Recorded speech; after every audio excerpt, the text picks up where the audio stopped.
everyone, it's Miss Gorton here and Shirley in the background.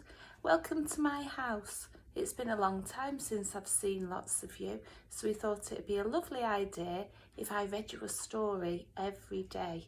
So today our story is The Very Noisy Night. Here we go.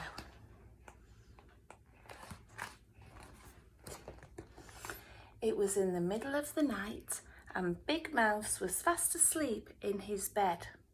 Little Mouse was wide awake in his little bed. Big Mouse, called Little Mouse. I can hear something rushing round the house, huffing and puffing. Big Mouse opened one eye and one ear. It's only the wind, he said. Can I come into your bed? Asked Little Mouse. No, said Big Mouse, there isn't room.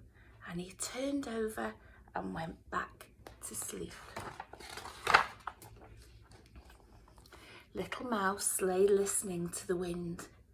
Then suddenly, between a huff and a puff, came a tap, tap, tap, tap. Oh, Little Mouse climbed out of bed, opened the front door just a crack and peeped out. Woo, went the wind, but there was no one outside. Big Mouse, called Little Mouse. I can hear someone tapping. Perhaps there's a burglar on the roof. Big Mouse got out of bed and opened the bedroom curtains. Look, he said, it's only a branch tapping on the window. Go back to sleep.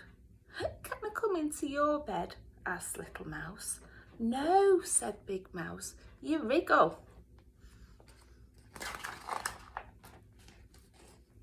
Little Mouse lay in his own bed and listened to the wind huffing and puffing and the branch tap, tapping and someone calling, hoo, hoo.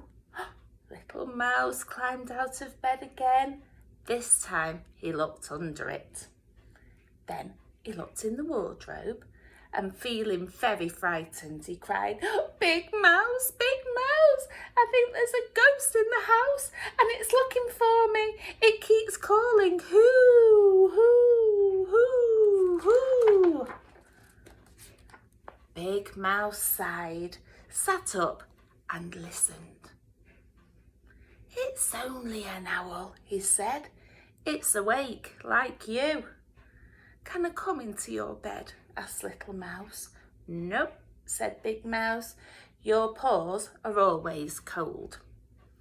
And Big Mouse pulled the blanket over his head and went back to sleep. Little Mouse got back into his own bed and he lay and listened to the wind huffing and puffing, the branch tap, tapping and the owl hooting. But shh, what was that? Drip, drip, drip, drip. Big Mouse, he called, I think it's raining inside.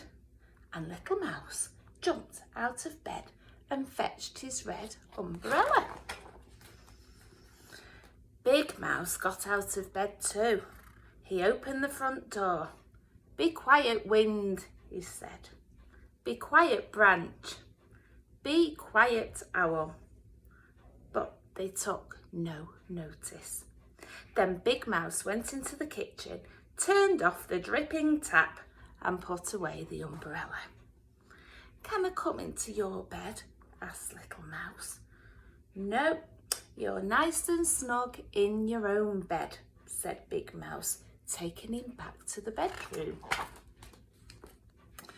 Little Mouse lay and listened to the wind huffing and puffing, the branch tap, tapping and the owl hooting.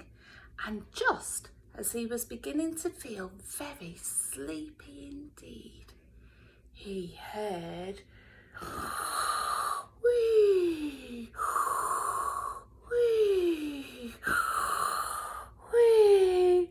Big Mouse, he called, "you're snoring." Wearily, Big Mouse got up. He put his earmuffs on Little Mouse's ears. He put a paper clip on his own nose and he went back to bed. Little Mouse lay and listened to nothing. It was very, very, very quiet. He couldn't hear the wind huffing, or the branch tapping, or the owl hooting, or Big Mouse snoring.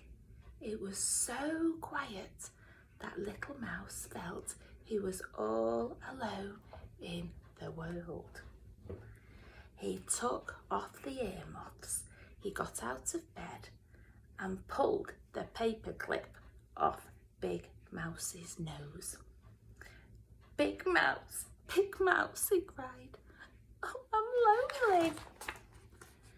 Big Mouse flung back his blanket. "Oh, you better come into my bed," he said. So Little Mouse hopped in and his paws were cold and he needed just a little wriggle before he fell fast asleep. Big Mouse lay and listened to the wind huffing and puffing and the branch tapping and the owl hooting and Little Mouse snuffling, and very soon he heard the birds waking up, but neither of them heard the alarm clock because they were both fast asleep. The end. I hope you enjoyed that, children, and I'll see you here again tomorrow with a different story. Bye bye.